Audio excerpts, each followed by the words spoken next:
On camera, witnesses watch in horror as a passenger train slams into a tractor trailer. Passengers thrown around by the force of the impact. We heard this big drop or this big bang, so that woke me up, and then all of a sudden we started slowing down pretty rapidly, and then all of a sudden we hear another huge bang, and we just come to a complete stop. Thanks for joining us tonight. I'm Jackie Hyland. And I'm Gerald Owens. The story started to unfold around lunchtime today in Halifax County. Here's what we know so far. 55 passengers on that train are being treated for injuries. Amtrak service on the Carolinian route is expected to be disrupted until at least tomorrow. Passengers who were not injured in today's crash are being bused to Richmond. And tonight, investigators are trying to lay out the timeline of events to figure out where it all went wrong. Tonight, we have team coverage with reactions from passengers and accounts from first-hand witnesses. We begin with Adam Owens live at the crash scene. Adam. Gerald, Jackie, this derailment left a huge mess. Late tonight, many workers are still out here trying to clean up that mess. They're using huge cranes, as you can see here behind me, to lift up the engine of this Amtrak train and put it back on the tracks. After this crash, that engine was actually laying on its side beside the tracks. Tonight, we hear more from the people who were on that train. They were settled in for a long ride. I was sleeping. I had just woken up. Just bam. I mean, after that, I didn't know what happened. They did not know what hit them, or as it seems, what they hit. And then all of a sudden we hear another huge bang, and we just come to a complete stop. A lot of chaos and panic. I hit my shoulder on the seat in front of me. Lenore Travis in car 5 says a woman behind her had a neck and back injury. Shirish Sunderson was near the same spot on the train. This big bang, so that woke me up, and then all of a sudden we started slowing down pretty rapidly. David Paul was in car number 3. It was like bam. Look out the window, and the engine was on the side. The train jolts forward. It wasn't really going super fast at the time. It just jolts forward. Charlotte Story, car number 7. She says a young girl was seated behind her. She hit her head and then fell down on the floor. It turns out the little girl was okay, Story says. We're told passengers who were able walked through train cars asking fellow passengers if they were all right. The ones that were injured were taken off. They were carried off and put on stretchers. Dozens were put into ambulances, some in buses to go to the hospital. Others were also loaded onto buses. I want to go home. To continue their travels off the rails. Yeah, we're heading out on these buses right here. Passengers tell us they're just glad their journey did not end here. Honestly, I'm just happy to be alive.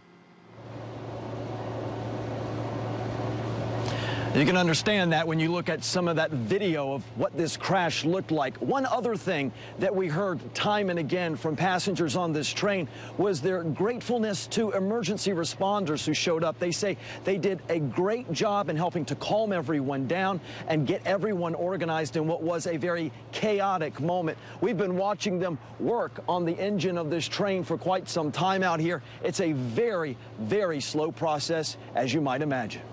Well, the cleanup and the investigation will take some time. Adam Owens live in Halifax County. Thank you. Not only was the incident traumatic for those involved, but for others who watched helplessly as the train collided with the tractor trailer. WRAL's Candace Sweat is here now with what witnesses are saying about the incident. Candace. Well, Gerald, in a situation like this, it's only natural for people to just want to jump in and help. But when a train carrying more than 200 people slams into a tractor trailer, witnesses told us all they could do was watch and pray that the aftermath wasn't deadly. This video provides a first-hand look at the very moment the train collided with the tractor trailer. It was instinct that made Tina Jones realize this was something she needed to capture, a gut feeling the train would not be able to stop. I seen like the light up there. It lets you know that a train is getting ready to come. My first instinct was like, I'm getting ready to record this. I'm getting ready to record this. The driver of the trailer was stuck on the tracks and had been struggling for some time to make a left turn onto US 301. This animation shows how the driver tried to maneuver the truck as the train approached. They tried to pull forward really fast to try to get out of the way of the train, and I guess couldn't move fast enough, and the train just collided with the truck. Amber Keeter and her 4-month-old baby were in the car just behind the truck driver. The whole time I was waiting for the train to come, I was just praying that there wasn't going to be any injuries, and that, I was so close, I was hoping that nobody, nothing would hit me. When the inevitable happened, her heart sank. It was scary. It was very scary.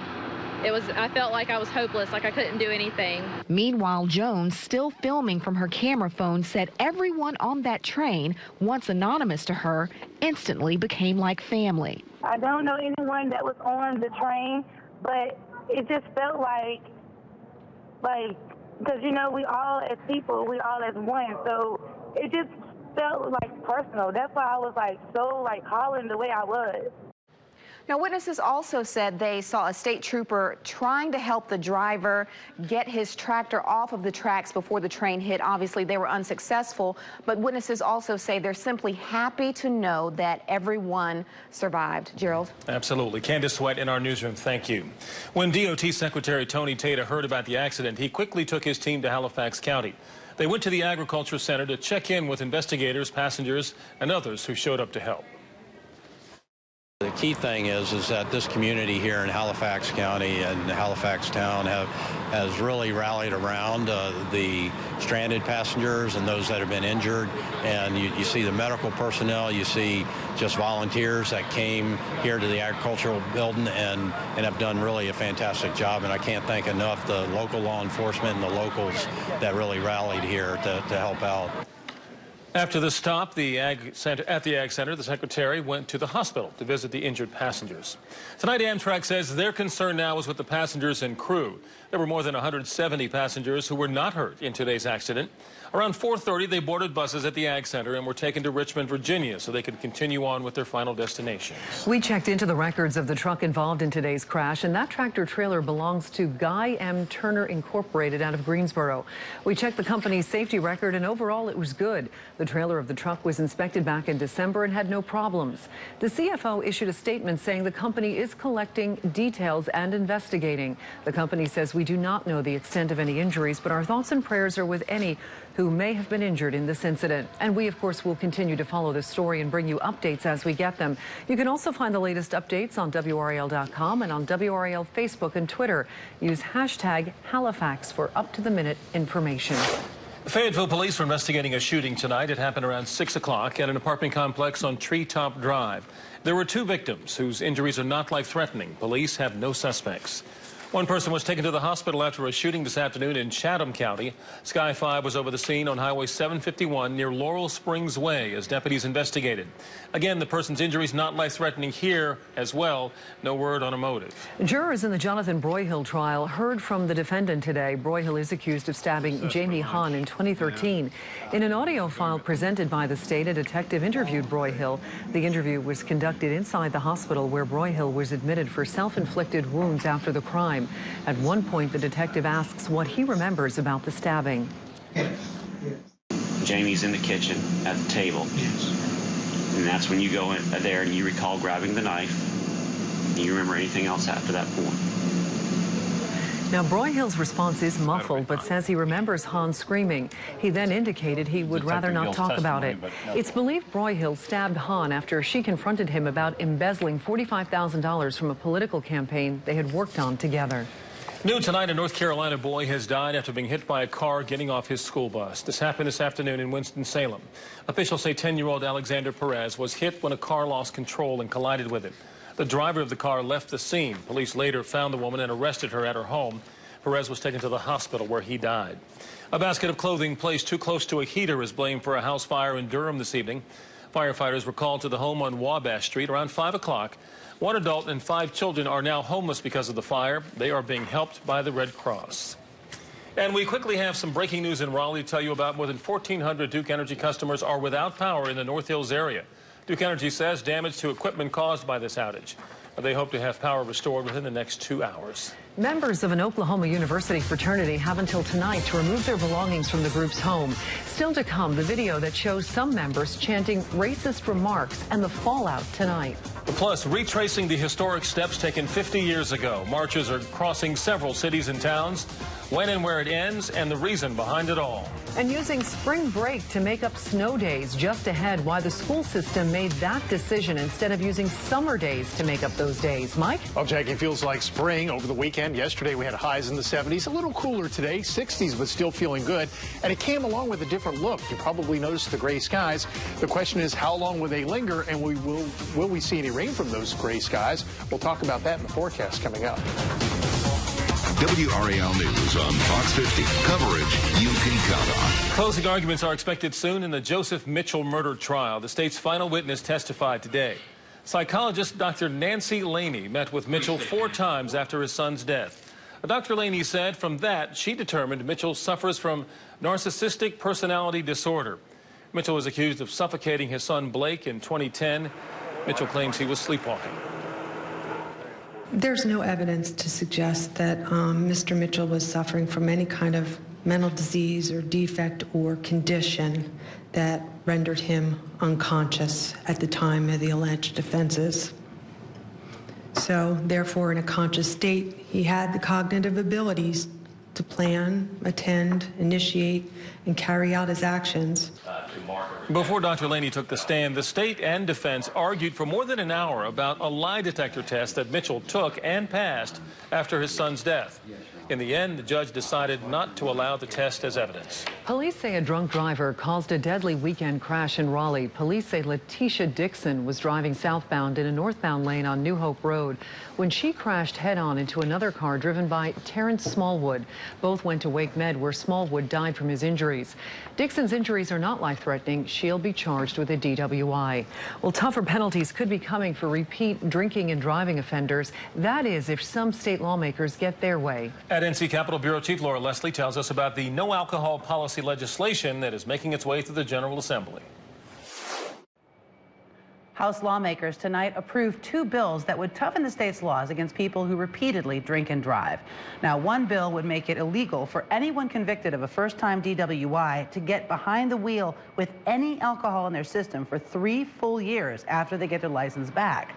A current law allows first-time offenders to drive with blood alcohol up to 0.04. That's half the legal limit.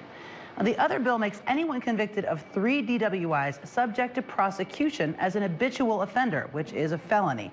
Now, under current law, drunk drivers have to be convicted 4 times within 10 years before they're considered habitual offenders. Sponsor Wake County Democrat Darren Jackson says that sends the wrong message when so many other crimes allow only 3 offenses. What does it say to people that you have to have 4 offenses of driving on our roads while impaired, possibly risking their lives and our lives, and we wait till that point to make it a felony? I'd ask you to consider making this small change for me. Both bills passed the House almost unanimously, although some lawmakers said they're concerned that some medications can trigger a blood alcohol reading slightly above 0.0. The bills are now headed over to the Senate. If this all sounds familiar to you, well, it should. The House passed almost exactly the same proposals last session. The Senate did not take those bills up. Jackson is hoping for better luck this year. Laura Leslie, WRAL News, Raleigh. Governor Pat McCrory filed paperwork today explaining $13,000 worth of travel expenses in 2013. This comes the same day as Progress North Carolina Action filed a second ethics complaint against him. Now, the group says McCrory failed to disclose travel expenses for 7 trips paid through the Republican Governors Association. State ethics forms required leaders to disclose when they received more than $200,000 for conferences or events. McCrory's chief legal counsel says the right paperwork was submitted. Bob Stevens says everything that was paid did not use taxpayer money and was, quote, entirely appropriate. Wake County school leaders say students and teachers will not be penalized if they miss class during spring break makeup days. A petition asking for the return of spring break has nearly 7,000 signatures, but administrators are not budging. They told WRAL teachers who have plans will not have to pay for subs, and seniors exempt from exams won't lose that status. The school system elected not to use dates in June after feedback from teachers saying quality instruction is hard to come by. They say seniors will already have graduated and end-of-grade tests will have been taken. District officials plan to review the makeup days for future calendar years. It's a complicated situation. Yes, it is. Yes, so much hinging on when kids have to be in school. Yeah. Okay. You know what Gerald has to greet him when he gets home from work? Yeah. Frogs. Oh, the frogs are going crazy. Loud. Yeah. Oh, my goodness. I hear it in my neighborhood, too. I wish I knew what they were saying. They're welcoming you home. The ACC tournament begins tomorrow for 4 teams. The Greensboro Coliseum has made the transformation from the women's tournament to the men's. We'll check in with NC State and Wake Forest as a new era of ACC basketball begins tomorrow.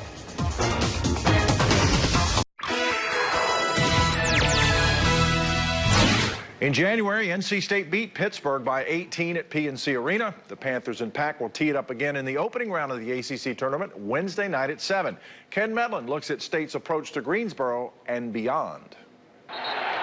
Mark Gottfried's not taking anything for granted as far as the NCAA tournament is concerned. I'm in the position that I don't assume anything as far as what the tournament goes. Heading into the ACC tournament, State's not guaranteed a spot in the NCAA. Most rankings have State with an RPI in the low 40s. That would project to a seeding in the 10, 11, or 12 range, not far from the bubble, which means State has a lot to gain from a strong showing in Greensboro. You can certainly improve your position, whether it's 1, 2, 3 lines. Obviously, if a team like us were to win the ACC championship, it would change things dramatically. It also helps that State's playing some of its best basketball now, winning 5 of their last 6, including games at Louisville and Carolina. We have a lot of confidence, but I mean, all the top seed guys, we've either beat them or we've been right there in games with them. So we have confidence that we can play with those guys. Now it's just about us coming out, executing our game plan and finishing games. Yeah, I think we're playing good right now. You know, we got a lot of things going throughout the season. Started off rough, but came along a long way now. I think we're ready to go into the ACC tournament to win. More than anything, you want your team to be at its best at the end, and we've been able to play pretty well towards the end of the year. And so hopefully this is a year where we can go and compete hard, play hard, and sooner or later, some point, we want to win the championship, and that's why you're going. Ken Medlin, WRAL Sports, Raleigh. Only 7 teams took part in the open shoot-around today at the Greensboro Coliseum. Wake Forest is the lone team from the state of North Carolina to go through that on-site workout. Coach Danny Manning and the Deacs finished 11th in the league and will play Virginia Tech in the opening round. With a fresh slate, it's not about where you finished in the regular season, and who knows that better than former Final Four MVP Danny Manning. It's do or die. Everybody knows that. It's everybody's mentality. Postseason tournaments, you win, you advance. You don't, you go home. So it's no secret, and you know, we want to continue to play and prolong our season. Tomorrow's 2 games from Greensboro on WRAL2, beginning with Boston College and Georgia Tech at 1 o'clock. Wake Forest and Virginia Tech will play following the 1 o'clock game. Schedule says 3, but I'm betting it's going to start a little later. The rest of the ACC tournament is on WRAL. Furman was 11-21 in the regular season. Tonight, they're in the Southern Conference Finals and lead Wofford with 5 minutes to go. But the Conference Player of the Year, Carl Cochran, gets the go-ahead triple to drop. And that team that beat NC State in the regular season is dancing Wofford over Furman 67-64.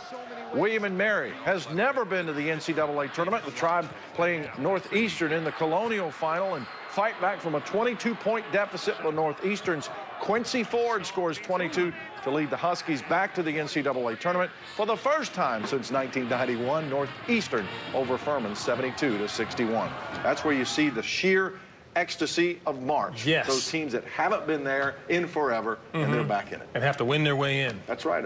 And teams that, I mean, if you look Furman 11-21 with a chance to go to the tournament. Yeah. Wow. If they could have won tonight. But oh well. Oh well. You ready? You ready for all this? Getting there. You know, right. I've got one more day to prepare, and then I'll be in full tournament mode. All right, man. Okay. I'll be there with you. All right. Thanks, Jeff. Thanks, Jeff. You know, smartwatches aren't new. But what Apple is about to release is different. Still to come, the company's CEO talks about the device and what sets it apart from others on the market. Plus how the Vatican is responding to a ransom demand for letters written by Michelangelo. And members of a fraternity at the University of Oklahoma have to be out of their house by tomorrow. What they did that has the entire fraternity shut down. Watching WRAL News on Fox 50. The University of Oklahoma president says fraternity members who chanted racist comments are disgraceful. David Boren joined hundreds of students at a rally on campus this morning. Members of the Sigma Alpha Epsilon are seen in a video that went viral chanting about lynching. This afternoon, President Boren said the fraternity house is being shut down. Those young men will have to have their belongings out of that house by midnight tomorrow. And as they pack their bags, I hope they think long and hard about what they've done. Sigma Alpha Epsilon suspended the University of Oklahoma members and threatened lifelong suspensions for those responsible. Well, the trial for the Boston Marathon bombing suspect is moving faster than expected as the defense is choosing not to cross-examine most witnesses. Today, one woman told jurors her husband lost both legs in the bombings. An FBI investigator says he examined more than 650 videos, many showing Dzhokhar Tsarnaev and his older brother Tamerlan. Tsarnaev's lawyers hope to avoid the death sentence, saying he was under the influence of his brother who died in a police shootout. The commemoration of the March on Selma 50 years ago continued today. People are marching 54 miles from Selma to Montgomery. The violent clash with police on the Edmund Pettus Bridge in 1965 became known as Bloody Sunday and led to the Voting Rights Act. The journey culminates with a rally at the Alabama State Capitol on Friday. The journey. Okay, well, the Vatican is rejecting a ransom demand for historic letters written by Michelangelo. The papers were taken 18 years ago from a Vatican archive, but their disappearance was not made public until Sunday. Someone described as a former employee contacted the Vatican demanding more than $100,000 for the documents. Michelangelo painted one of the most significant works of art in history, the ceiling of the Sistine Chapel. 2 American tourists must appear in court in Rome for carving their names into the Colosseum. This is the latest act of vandalism from tourists at the ancient monument. 2 women from California, ages 21 and 25, were picked up Saturday after allegedly carving their names 3 inches high in an upper level of the Colosseum. Police say they apologized, but that vandalism there is considered extremely serious. An 8-year-old girl is in good condition after suffering some serious burns from a bonfire and explosion in Moore County. It all happened at a home in Whispering Pines on Saturday night. Emergency responders say a toy was thrown into the bonfire and it exploded. She was taken to the hospital with burns over 40% of her body. She could be in the hospital for 2 weeks. Law enforcement officers and other first responders spent the day in Fayetteville learning how to neutralize a shooter. The main sanctuary at Northwood Temple was filled with 300 police officers, firemen, and EMS workers. The instructor said, while we can't predict when an active shooter will strike, there are things that can be done to make sure the majority of the public is safe.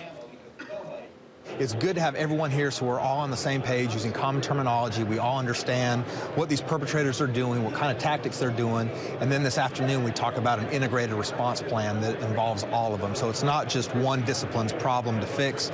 Everyone has roles and responsibilities.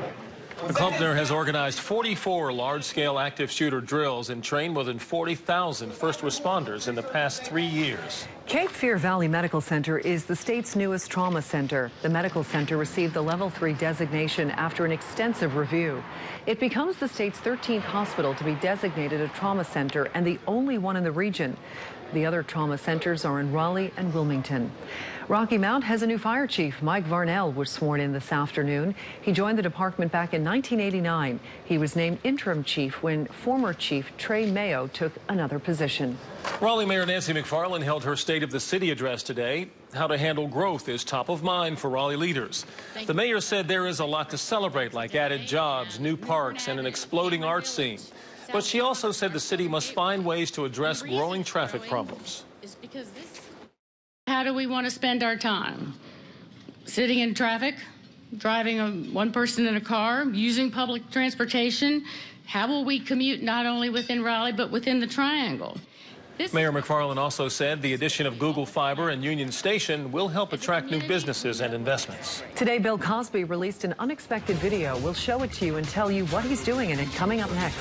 And it's that time of year again. Spring allergies are creeping back into our lives. We'll show you how to prepare for them. Did losing that hour of sleep wreak havoc on your body? Are you still sluggish? Health Team's Dr. Alan Mask joins us tomorrow with details on foods you can eat to get you going again. That's at 8 a.m. on WRAL News on Fox 50. Like Fox 50 programming and free stuff? Like Fox 50 on Facebook. The co-creator of The Simpsons has died. 9-time Emmy winner Sam Simon was suffering from colon cancer. News of his death came from his animal rescue group, the Same Simon Foundation. He was known for his philanthropic work with animals. Simon also worked on Taxi and Cheers back in the 80s. He was 59. Bill Cosby made a rare appearance today. Dressed in fuchsia-colored pajamas, the comedian is on the phone promoting his comedy tour stop in Wheeling, West Virginia this weekend. The entire video is only about 10 seconds long. Cosby has had several of his shows canceled because of the sexual assault allegations against him. He denies those claims and has not been charged with a crime. When Gotham returns to Fox for season 2, one character will be noticeably absent. Jada Pinkett Smith is leaving the show. In an interview this morning, the actress said she only signed up for 1 year, and that year is up. Smith didn't say what will happen to her character, Fish Mooney. Time for What's Trending. Jackie, we're doing it for the first time in a long time. I know. Glad to have you back. You remember what you're doing? No, I have no idea what I'm doing. Can you help me out here? Oh, this is going to be even more fun, you know? Let's see how this goes. Cue the first video here because, you know, Frozen has been a huge hit. You know that. Have you seen the movie yet? Not yet. Well, now take a goat and dress her as Elsa. My. That's a little scary. Really? Reminds me of Psycho with the mother in the window upstairs. Oh, yes, that is scary. Oh, look how cute that little goat is. The goat is cute. And I don't know where you get a wig like that, but and then how you put this all together, and you get the dress from Elsa from Frozen, stick her out in the snow, and you have a viral hit on your hands. 1.1 million views. And the goat just stood there. I know, poor goat. Well, let's move on to the next one because it's never too early to start teaching your child how to surf. All right. Talk about 7-month-old little girl here. You start on the floor. She's a natural. Yeah, and Mom doesn't probably mind this kind of teaching. Oh, look. She's not in the water yet. She's got it. Nice. She's so cute. This one is 65,000 views. One more time. That's pretty impressive. So she can surf before she can walk. That's the way to do it. Yeah. And then this final video, absolutely adorable. It's a little girl with her BFF, a little piglet. And it's Pearl the piglet. Don't you love this? Yes. Oh, I didn't know piglets could be so affectionate. Yeah. Look at that. Unless she has some food around her neck. Absolutely adorable. Wow. This one has 2 million views. Look at that stomach on that pig. Oh, so cute, so sweet. I kind of want a piglet now. Do you? Yeah. Can you get away with that? And you know what my daughter wants? She wants a hedgehog. And I told her that you used to have a hedgehog, Snuggles. Right. I said it might not be the best idea. I mean, they don't last forever, but, you know. Does anything? True. And you have to wear gloves when you handle them, but, you know. This is true. But she's obsessed with hedgehogs, apparently. Yeah. So anyway, you'll have to talk her out of the hedgehog Okay. thing, all right? I'll have a link to all of these videos and stories on my Facebook page. And let me know if you think there's a topic that should be in What's Trending. Just tweet me or send me a message on Facebook. All right. Thank you, Jackie. All right. A lot of people are welcoming their return of warmer weather coming up. What we are not ready to see again with the new season. Mike? Well, Gerald, along with the warmer weather comes rain, and boy, they've been seeing a lot of it today across Texas. That's now shifting north and east, and in the coming days, we'll see rain around here. How much we could see, it's the rainfall potential we'll check out in Weather Desktop coming up. WRAL News on Fox 50. Coverage you can count on. A driver in Massachusetts was carried away in handcuffs after smashing through the front of a convenience store. Police say the 55-year-old woman appeared severely intoxicated. They say she tried to back out but couldn't, then refused to get out of the car. 3 officers had to carry her to a patrol car. The woman faces several charges. No one in the store was hurt. No one was seriously hurt when a cement truck flipped on the Beltline this morning. It happened around 7:30 near the Glenwood Avenue exit. Traffic was backed up while crews moved the truck out of the way. It's not clear what caused the accident. The clocks have sprung forward and the flowers are ready to bloom. Spring is almost here, and while many will enjoy the warmer temperatures, others will be battling spring allergies. WRAL Health Team's Dr. Alan Mask has some preventative measures that you can take. While you may be enjoying the beautiful spring view, millions of Americans are in misery with watery, itchy eyes, runny noses, and sneezing. Yep, it's spring allergy season. The most common allergen in the spring, first we see tree pollen, and then following the tree pollen, we see grass pollen. So that's usually the way the progression is. And although it's near impossible to avoid all pollen, there are some things you can do to limit your exposure. Keep the doors and windows in your home and car shut to keep the pollen out. Take a shower and wash your hair after outdoor activities so you don't bring the pollen inside with you. Wipe off pets when they come indoors, and don't let them sleep in your bed with you and transfer any pollen. If you know you suffer from spring allergies, start taking medications before your symptoms begin. So if the tissues swell, and that's one of the symptoms that we see with an allergic response. So when the tissues swell, it could block the sinus passages, and the sinus passages need to stay open so that the mucus can drain. Dr. Alan Mask, WRAL Health Team. It is also peak season for Peeps, and this year, That doesn't just mean those marshmallow candies on the shelves. Oh, we now have Peeps milk. Prairie Farms is making Peep flavored milk. It's expected to hit store shelves in the Midwest this week. It comes in 3 delicious flavors: marshmallow milk, chocolate marshmallow milk, and Easter eggnog.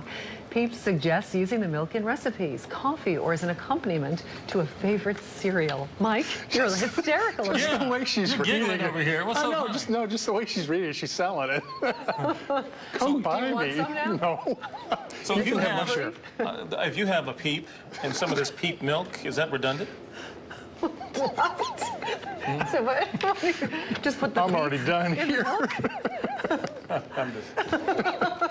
Oh, the Peep marshmallows are good, but I'm not sure about the milk. We'll have to do a taste test and see how it Yes, goes. it might be delicious. It might be. I'm We'll have to guessing it's find very out. sweet. Well, we've had many stories about dog rescues in ponds. Let's take a look at this. This is from Maine. This is a seal rescue on top of a snowbank. Officials in Wells, Maine were able to give a helping hand to a young seal on Monday. It got stuck on top of a snowbank. The Wells Police Department and an animal group called Marine Mammals of Maine to help to get the creature off the snowbank and back in the water. Oh. You go, little guy. You go. You got this. You go. Why don't they pick him up and carry him to the water? I don't know, but he's finding his way back to the water. We're happy to see that. Well, Apple unveiled details on its much anticipated watch. Apple is one of the latest major tech companies to put a smartwatch out there on the market, but Danielle Nottingham tells us analysts think this one could make the biggest splash. Apple CEO Tim Cook says it's time for the Apple Watch. The most advanced timepiece ever created. The watch is the first new device Cook has introduced since taking over from Steve Jobs, and the first from Apple since the iPad. On your wrist. Starting at $350, it connects to the iPhone and allows users to access many of their phone's applications, including social media and health monitoring. With the built-in speaker and microphone, you can receive calls on your watch. I have been wanting to do this since I was 5 years old. Even though Apple's smartwatch is getting a lot of attention, there are already several on the market.